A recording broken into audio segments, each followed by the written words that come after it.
নমস্কাৰ লাৰ্নিং আসামৰ উন্নতি ভিডিঅ'লৈ আপোনালোক সকলোকে স্বাগতম জনাইছোঁ। আজি আমি আপোনালোকৰ বাবে লৈছোঁ আগন্তুক যি ডিএমই পৰীক্ষা অনুষ্ঠিত হ'বলগীয়া আছে বা আসাম পুলিচৰ কনষ্টেবলৰ পৰীক্ষা হ'বলগীয়া আছে তাৰ বাবে সহায় হোৱাকৈ এটা সিৰিজৰ এটা পাৰ্ট আৰু আমি এটা সিৰিজ আৰম্ভ কৰিম। তাৰে প্ৰথম পাৰ্টটো আজি লৈ আহিছোঁ।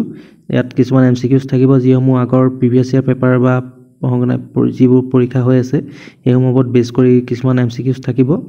আপোনালোকৰ বহুতে হয়তো পুলিচৰ পৰীক্ষাৰ বাবে প্ৰস্তুতি চলাই আছে, সেয়েহে আমি আপোনালোকৰ সুবিধা হোৱাৰ বাবে এই পেপাৰ সিৰিজটো লৈ আহিছোঁ। আশা কৰিছোঁ আপোনালোকে এইখিনি চাই যাব। তাৰে প্ৰথম পাৰ্টটো আজি আমি লৈছোঁ। 30টা প্ৰশ্ন আছে। আপোনালোকে ভিডিঅ'টো শেষলৈকে চাব। আমি আজিৰ ভিডিঅ'টো আৰম্ভ কৰোঁ।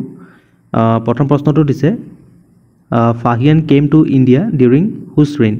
ফাহিয়ান কাৰ ৰাজত্বকালত ভাৰতলৈ আহিছিল সুধিছে। ইয়াৰ শুদ্ধটো হ'ব অপশ্যন বি চন্দ্ৰগুপ্ত টু। ঠিক আছে। ফাহিয়ান এজন চাইনিজ বুদ্ধিষ্ট মংক আছিলে। তেখেতে ভাৰতলৈ আহিছিলে চন্দ্ৰগুপ্ত টু, যাক আমি বিক্ৰমাদিত্য বুলিও জানো তেখেতৰ দিনত।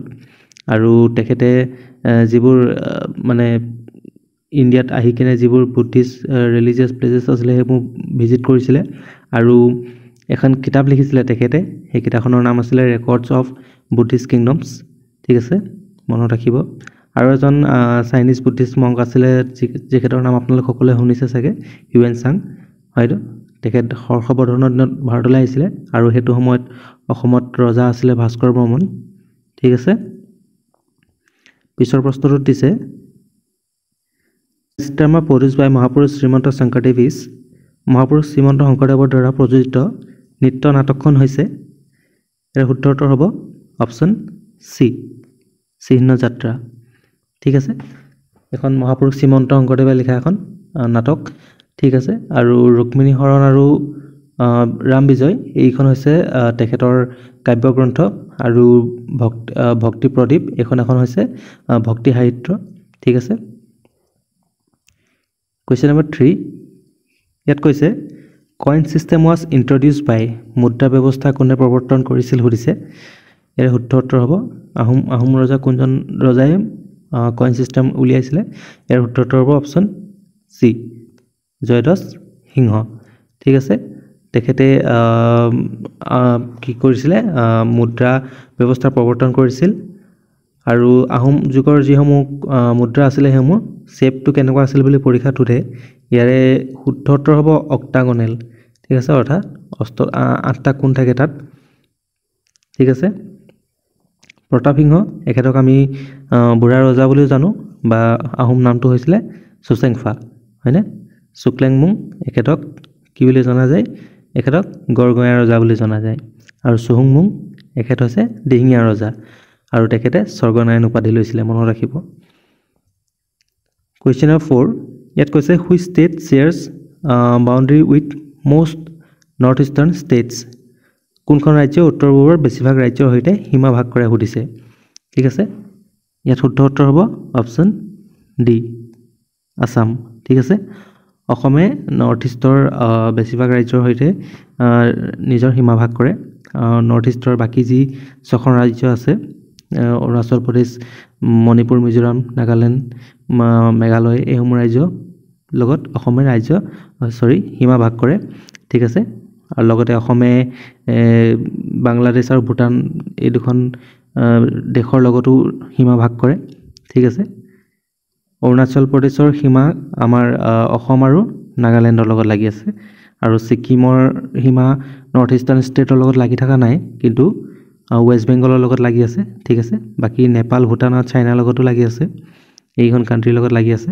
আৰু মেঘালয়ৰ সীমা অসম আৰু বাংলাদেশৰ লগত লাগি আছে। ঠিক আছে।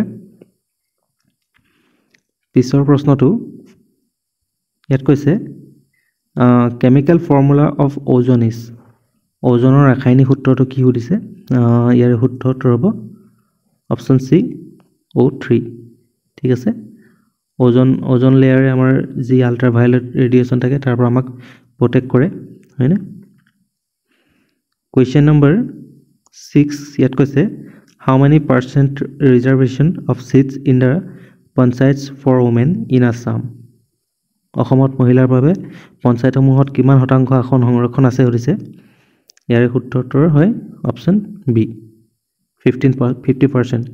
ঠিক আছে, যেটো আসাম পঞ্চায়ত এমেণ্ডমেণ্ট এক্ট যেটো আছে 2011 তাৰ অনুসৰি 50% সিটস কি হ'ব ওমেনৰ কাৰণে ৰিজাৰ্ভেশ্যন থাকিব বুলি কৈছে। ঠিক আছে, কুৱেশ্যন নম্বৰ 7 ইয়াত কৈছে when we observe Kargil Victory Day, আমি কেতিয়া কাৰ্গিল বিজয় দিৱস পালন কৰোঁ সুধিছে। ইয়াৰ শুদ্ধ উত্তৰ হ'ব অপশ্যন বি 26 জুলাই, হয়নে? 26 জুলাই এই দিনটো কি বুলি পালন কৰা হয়? কাৰ্গিল বিজয় দিৱস। ঠিক আছে, ইণ্ডিয়া আৰু পাকিস্তানৰ মাজত যি যুদ্ধ হৈছিলে কাৰ্গিলত, তাত যিসমূহ যুদ্ধত ভাগ লোৱা যিসকল বীৰসকল আছে তেখেতলোকক সন্মান জনাবলৈ কাৰ্গিল বিজয় দিৱস পালন কৰা হয়। ঠিক আছে, 1999ত এই যুদ্ধ হৈছিলে মে'ৰ পৰা জুলাইলৈকে ইণ্ডিয়া আৰু পাকিস্তানৰ মাজত। ঠিক আছে, পাকিস্তানক ভাৰতে পৰাস্ত কৰিছিলে, হয়।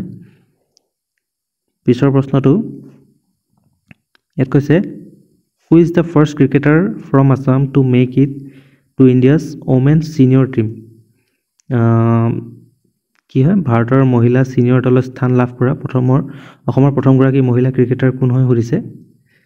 ইয়াৰে শুদ্ধ উত্তৰ হ'ব অপশ্যন এ উমা চেত্ৰী।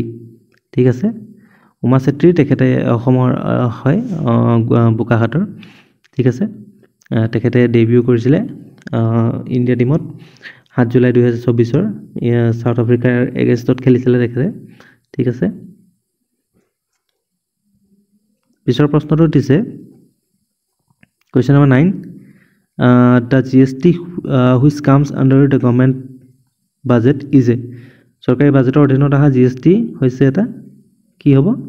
ইয়াৰ শুদ্ধ উত্তৰ হ'ব অপশ্যন এ ইনডাইৰেক্ট টেক্স, হয়নে? GSTটো এটা ইনডাইৰেক্ট টেক্স হয়। ঠিক আছে, এইটো 1 জুলাই 2017 চনত আহিছিলে। 101 নম্বৰ যি কনষ্টিটিউশ্যনেল এমেণ্ডমেণ্ট এক্ট আছে 2016 তাৰ অধীনত GST প্ৰৱৰ্তন কৰা হৈছিল। ঠিক আছে, আৰু এইটো এটা ইনডাইৰেক্ট টেক্স হয়। ইনকাম টেক্স এইটো এটা ডাইৰেক্ট টেক্সৰ আণ্ডাৰত আহে, হয়নে? ডাইৰেক্ট টেক্স যিবোৰ আমি ইনকাম বা আমাৰ যি প্ৰফিট হয় আমি সেইসমূহৰ ওপৰত দিবলগীয়া হয়। ঠিক আছে, ইনডাইৰেক্ট টেক্স আমি গুডছ এণ্ড ছাৰ্ভিচেছৰ ওপৰত দিওঁ, হয়নে? পিছৰ প্ৰশ্নটো ইয়াত কৈছে which of the following is not a member of SAARC. তলৰ কোনখন দেশ চাৰ্কৰ সদস্য নহয়? চাৰ্ক ইয়াৰ ফুল ফৰ্মটো কি হয়? South Indian association for regional corporation, হয়নে? এইটো আপোনালোকৰ কি হৈছিলে 1985 8 ডিচেম্বৰত গঠন কৰা হৈছিলে আৰু ইয়াৰে হেডকোৱাৰ্টাৰ ক'ত আছে? হেডকোৱাৰ্টাৰ আছে কাঠমাণ্ডু, নেপালত। ঠিক আছে, এতিয়া আমাক সুধিছে ইয়াৰে তলৰ কোনখন দেশ চাৰ্কৰ সদস্য নহয়। ইয়াৰ শুদ্ধ উত্তৰ হ'ব অপশ্যন এ ম্যানমাৰ। ঠিক আছে, চাৰ্কত 8খন দেশ আছে, তাৰে দেশকেইখন হৈছে আফগানিস্তান, বাংলাদেশ, ভূটান, ইণ্ডিয়া, মালদ্বীপছ, নেপাল, পাকিস্তান আৰু শ্ৰীলংকা। ঠিক আছে, ম্যানমাৰ চাৰ্কৰ সদস্য নহয় কিন্তু অবজাৰ্ভাৰ হয়। ঠিক আছে, পিছৰ প্ৰশ্নটো দিছে what is the name of first Assamese colour movie. ঠিক আছে, প্ৰথম অসমীয়া ৰঙীন চিনেমাখনৰ নাম কি হয় সুধিছে, বোলছবিখন কি হয়? ইয়াৰে শুদ্ধ উত্তৰ হ'ব অপশ্যন ডি ভাইটি। ঠিক আছে, ভাইটিখন 1972ত ৰিলিজ হৈছিল। এইখন কমল নাৰায়ণ চৌধুৰীয়ে কি কৰিছিল? ডাইৰেক্ট কৰিছিল। ঠিক আছে, জয়মতী প্ৰথম অসমীয়া চিনেমা। ঠিক আছে, 1935ত ৰিলিজ হৈছিল আৰু ইন্দ্ৰমালতী জ্যোতিপ্ৰসাদ আগৰৱালাদেৱে নিৰ্মাণ কৰা দ্বিতীয়খন বোলছবি, যিখন 1939ত ৰিলিজ হৈছিল। ঠিক আছে, পিছৰ প্ৰশ্নটো দিছে how many spokes are there in the Ashok Chakra. এইটো আমি আগতেও পাইছোঁ এইটো প্ৰশ্ন। ইয়াৰে শুদ্ধ উত্তৰ হয় অপশ্যন ডি 24, এইটো আপোনালোক সকলোৱে জানে। ঠিক আছে, কুৱেশ্যন নম্বৰ 13 ইয়াত কৈছে which among the following metals are is the hardest metal. তলৰ কোনটো ধাতু আটাইতকৈ কঠিন সুধিছে। ইয়াৰে শুদ্ধ উত্তৰ হয় কি? অপশ্যন ডি টাংষ্টেন, হয়নে? টাংষ্টেনটো কি হয়? আমাৰ আটাইতকৈ কঠিন ধাতু হয় এই দিয়াকেইটাৰ ভিতৰত।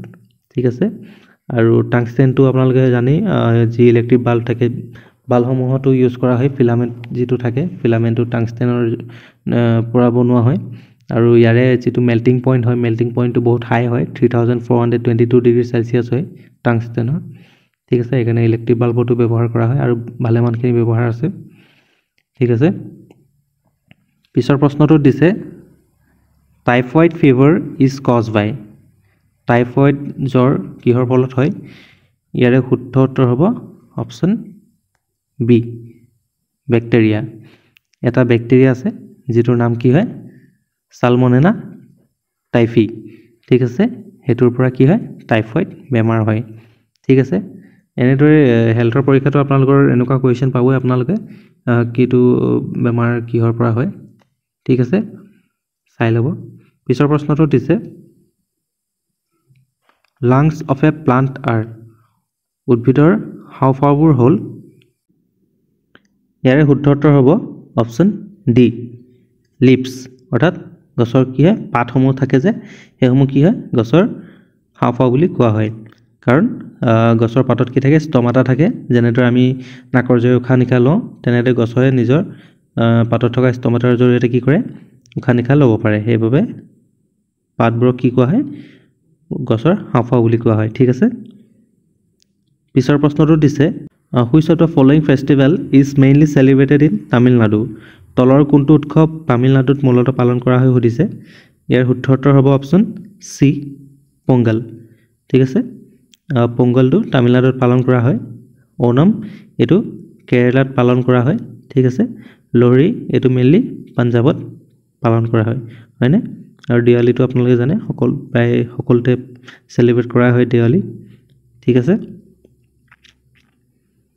কুৱেশ্যন নম্বৰ 17 সুধিছে Kamarupa's mention in Samudragupta's inscriptions on the Allahabad pillar related to which era এলাহাবাদৰ স্তম্ভত সমুদ্ৰগুপ্তৰ শিলালিপিত কামৰূপৰ উল্লেখ কোন যুগৰ লগত জড়িত সুধিছে ইয়াৰে শুদ্ধ উত্তৰ হ'ব অপচন এ এনচিয়েণ্ট এৰা হয়নে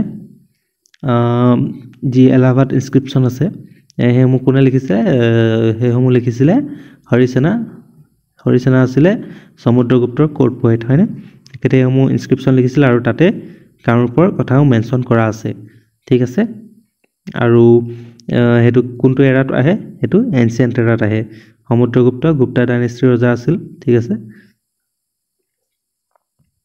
পিছৰ প্ৰশ্নটো দিছে the Lachit Borphukan police academy is located in Lachit Borphukan আৰক্ষী একাডেমি ক'ত আছে সুধিছে ইয়াৰে শুদ্ধ উত্তৰ হয় অপচন বি দেৰগাঁও ঠিক আছে গোলাঘাটৰ দেৰগাঁৱত লাচিত বৰফুকন পুলিচ একাডেমি আছে ইয়াতে পুলিচসমূহক ট্ৰেইনিং দিয়া হয় ঠিক আছে আৰু এটা প্ৰশ্ন প্ৰায় আহে এইটো সুধিছিলে আপোনালোকৰ লাচিত বৰফুকন গ'ল্ড মেডেল এৱাৰ্ডটো এইটো কাক দিয়া হয় সুধিছিলে এইটো ইয়াৰে উত্তৰটো হয় যিটো NDA নেশ্যনেল ডিফেন্স একাডেমিৰ যিজন বেষ্ট পাছিং আউট কেডেট থাকে তেখেতক Lachit Borphukan gold medal award দিয়া হয় ঠিক আছে এইটো এটা মনত ৰাখিব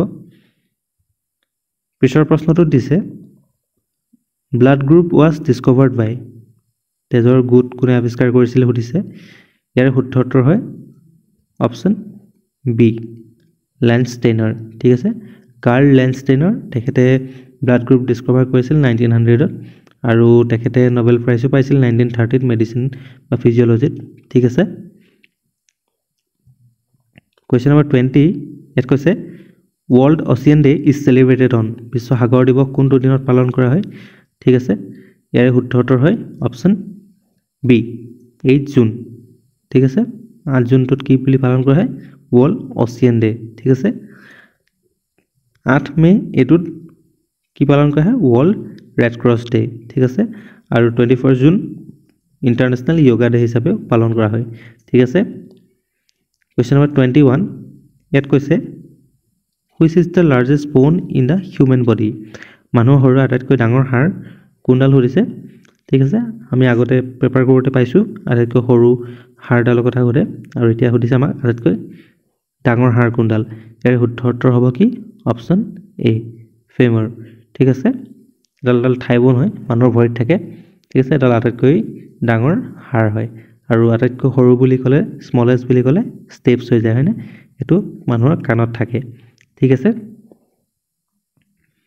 question number 22 ইয়াত কৈছে a comprehensive history of Assam book was written by whom অসমৰ এক বিস্তৃত ইতিহাস নামৰ গ্ৰন্থখন কোনে লিখিছিল ইয়াৰ শুদ্ধতৰ হয় অপচন সি স্বৰ্ণলতা বৰুৱা ঠিক আছে স্বৰ্ণলতা বৰুৱা তেখেতে এই কিতাপখন লিখিছিল ঠিক আছে 1985 ত প্ৰকাশ পাইছিল এখন কিতাপ ঠিক আছে পুষ্পলতা দাস তেখেতে গৰাকী কি আছিল ইন্ডিপেন্ডেন্স এক্টিভিষ্ট আছিল আৰু সোশ্যাল ওয়াৰ্কাৰ আছিল আৰু ৰাজ্যসভাৰ মেম্বাৰো আছিল আগতে আৰু তেখেতে পদ্মভূষণ এৱাৰ্ডো পাইছে নিৰ্মল প্ৰভা বৰদলৈ তেখেতে গৰাকী পয়েট হয় সাহিত্য একাডেমি বঁটা পাইছিল তেখেতে সুদীৰ্ঘ দিন আৰু ঋতু নামৰ এখন কিতাপ আছিল তেখেতৰ সেইখনৰ বাবে আৰু চন্দ্ৰপ্ৰভা শইকীয়ানী তেখেতো এগৰাকী ফ্ৰীডম ফাইটাৰ আছিল ৰাইটাৰ আছিল সোশ্যাল ওয়াৰ্কাৰ আছিল তেখেতেও পদ্মশ্ৰী এৱাৰ্ড পাইছিল ঠিক আছে question number 23 ইয়াত কৈছে which turns red litmus to blue ৰঙা লিটমাছক নীলালৈ কিহে পৰিণত কৰে ইয়াৰ শুদ্ধ উত্তৰ হ'ব অপচন ডি বেজ ঠিক আছে ইয়াৰ পৰা কি হয় ৰঙা লিটমাছ নীলালৈ পৰিৱৰ্তন হয় হয়নে কিবা এটা বস্তু মিশ্ৰণ এচিডিক হয় নে নহয় আমি এটো টেষ্ট কৰিব পাৰো লিটমাছৰ জৰিয়তে যদি এচিডিক হয় এচিডে কি কৰে ব্লু লিটমাছক ৰেডলে কৰে ঠিক আছে question number 24 ইয়াত কৈছে question number 24 ইয়াত কৈছে blood clotting is due to which vitamin তলক কোনটো ভিটামিনৰ বাবে তেজ জমা হৈ হৈছে ইয়াৰ শুদ্ধ উত্তৰ হয় অপচন ডি ভিটামিন কে হয়নে ভিটামিন কে আমাৰ যি কবাত আমি যদি আঘাত পাওঁ তেতিয়া আমাৰ যেতিয়া তেজ ওলাই তেতিয়া তেজ গুড মৰাত সহায় কৰে ভিটামিন কে ঠিক আছে পিছৰ প্ৰশ্ন দিছে Keibul Lamjao national park is located in which lake Keibul Lamjao ৰাষ্ট্ৰীয় উদ্যান কোনটো হ্ৰদত অৱস্থিত হৈছে এৰ শুদ্ধ উত্তৰ হ'ব অপচন ডি লোকটাক লেকটো মণিপুৰত আছে হয়নে এটো এটা ৰামসাৰ সাইটো হয় ঠিক আছে ইয়াতে কেবল লামজাও নেশনাল পাৰ্কখন আছে হয়নে আৰু কল্লেৰু লেক এটো আছে অন্ধ্ৰ প্ৰদেশত হয় আৰু উলাৰ লেক আৰু ডাল লেক এগৰা জম্মু কাশ্মীৰত আছে হয়নে question number 26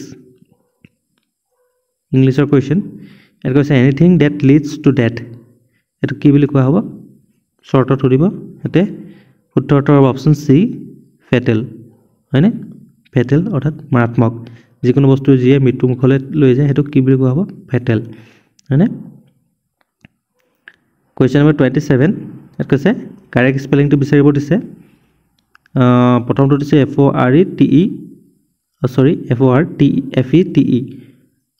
FORFETE forfeit বিচাৰিবলৈ forfeit স্পেলিং হ'ব FORFEIT অৰ্থাৎ অপচন সি forfeit মানে জব্দ কৰি লোৱা কেতিয়া কিবা এটা বস্তু নিজৰ অধীনত লৈ আহা হয়নে বা কিবা এটা কেনসেল কৰি দিয়া টাইপৰ বুজায় ঠিক আছে